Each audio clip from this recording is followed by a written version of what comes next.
Shalom sahabat yang baik hati, salam sehat selalu bagi kita semuanya. Marilah kita bersatu di dalam doa.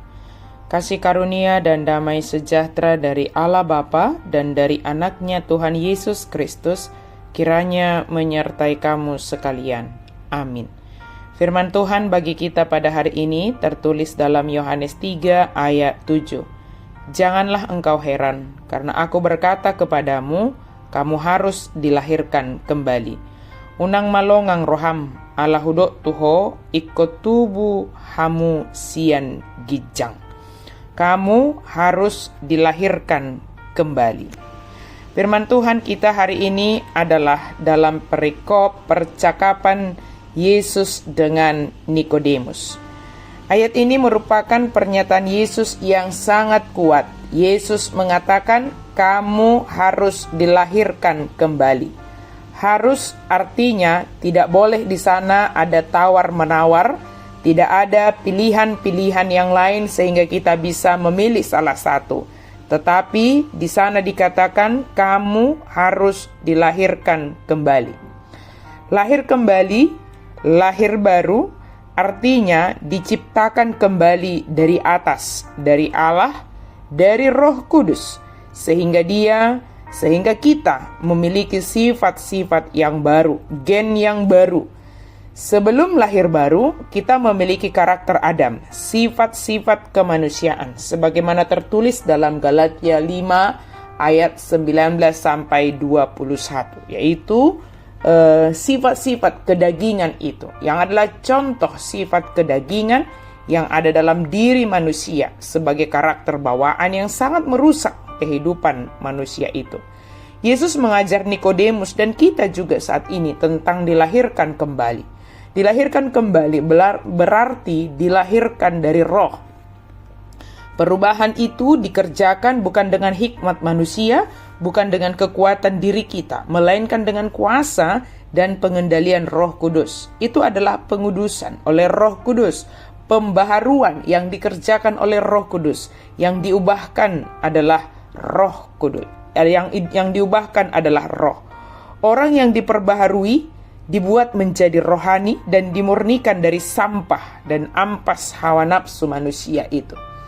Mengapa kita harus dilahirkan kembali? Yesus mengajar ada hal yang sangat fatal jika kita tidak dilahirkan kembali, yaitu di ayat 3. Sesungguhnya jika seseorang tidak dilahirkan kembali, ia tidak dapat melihat kerajaan Allah.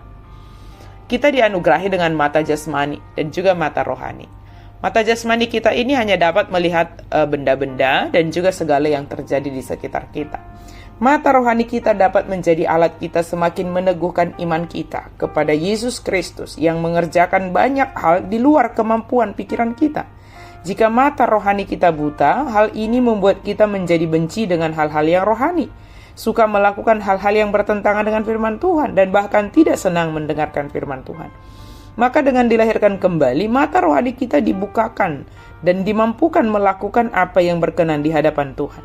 Dengan dilahirkan kembali, maka pandangan rohani kita akan dibukakan oleh Roh Kudus.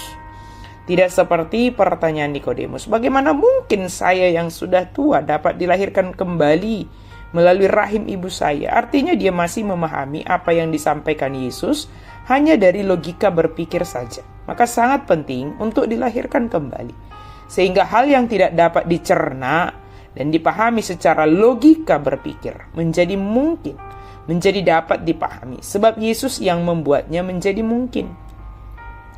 Orang yang percaya tidak bergantung kepada logika berpikir, tetapi logika berpikirnya, akalnya dipakainya menjadi bukti imannya kepada Yesus Kristus. Jika tidak dilahirkan kembali, maka akan sulit memahami hal-hal yang rohani.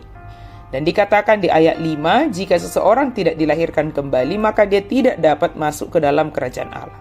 Tidak memiliki kepastian masuk surga. Orang yang telah dilahirkan kembali pasti masuk surga karena kita memiliki kepastian, yaitu di dalam Yesus Kristus.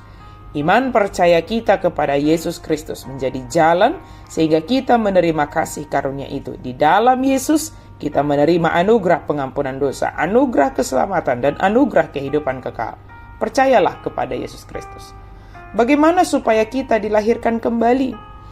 Yohanes 3 ayat 16, karena begitu besar kasih Allah akan dunia ini sehingga ia telah mengaruniakan anaknya yang tunggal supaya setiap orang yang percaya kepadanya tidak binasa, melainkan beroleh hidup yang kekal. Percaya dan mempercayakan diri kepada Allah. Banyak orang yang percaya kepada Allah tetapi tidak mempercayakan dirinya kepada Allah.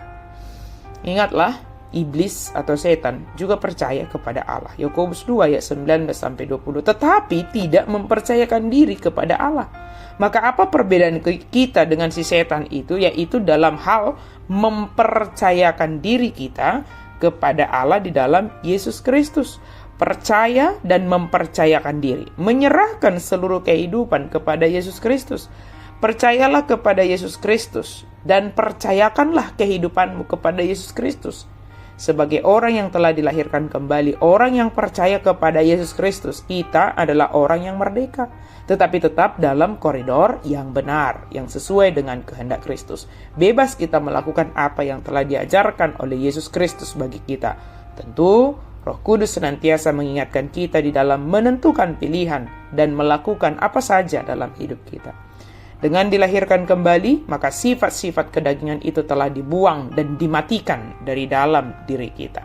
Kita telah dilahirkan kembali dengan sifat-sifat yang baru, sebagaimana yang dikehendaki oleh Allah, yaitu menghasilkan buah roh dalam kehidupan ini. Semua kita harus dilahirkan kembali. Dengan demikian, Roh Kudus akan berkuasa atas kehidupan kita.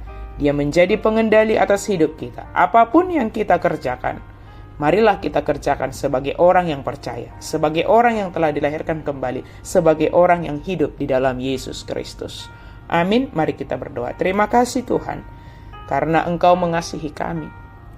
Dan di dalam Yesus Kristus kami telah dilahirkan kembali. Di dalam Roh Kudus kami menerima anugerah itu. Iman percaya kami semakin bertumbuh. Kami percaya dan mempercayakan seluruh kehidupan kami kepadamu. Ampuni kami Tuhan, jika pikiran kami, diri kami yang terkadang kami andalkan.